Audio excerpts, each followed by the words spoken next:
Waxa uu yidhi Osho, cabsida ugu weyn ee caalamka ka jirta waa ra'yiga dadka kale.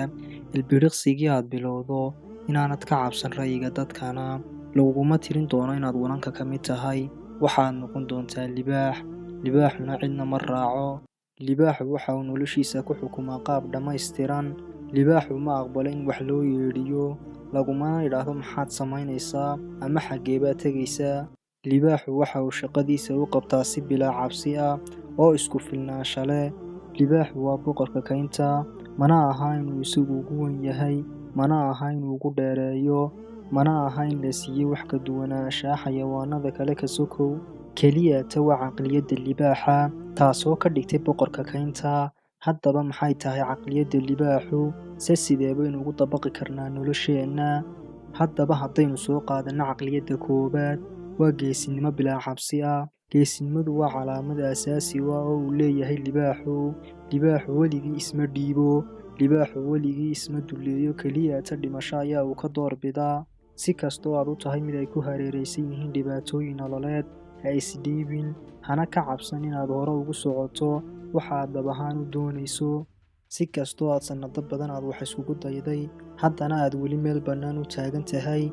Si kastoo aad ugu daashay raadinta hadafyo kuu degsanaa, waxa kugu waajiba inaanad isdhiibin oo aad dagaalka sii joogtayso. U joogtee dagaalka nolosha aad rabto darteed.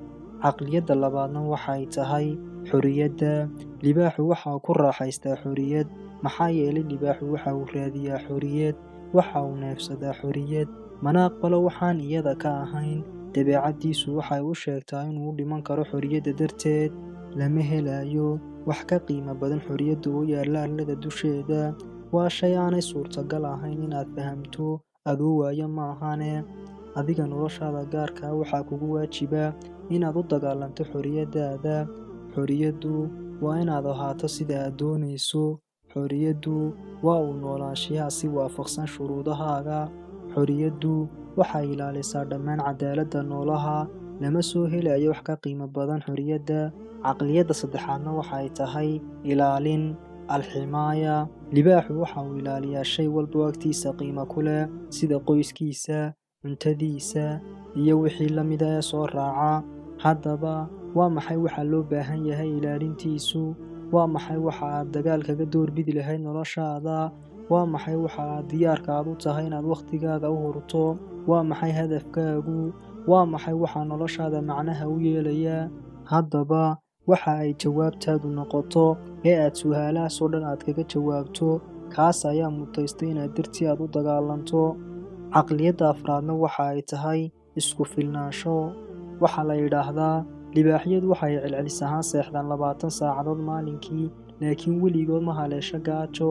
Way soo kacaan, waxa ay fogaska saaraan muhiimadda, waxa ay kasbadaan raaxadooda, waxa ay kasbadaan guushooda, waxa ay kasbadaan xorriyaddooda. Halkaas waxa ah isku filnaansho weyn oo nolosha ah. Muhiimaddu ma aha inta waqtiga aad shaqaynayso, muhiimaddu waa intee ayaad wanaajisay shaqadaada.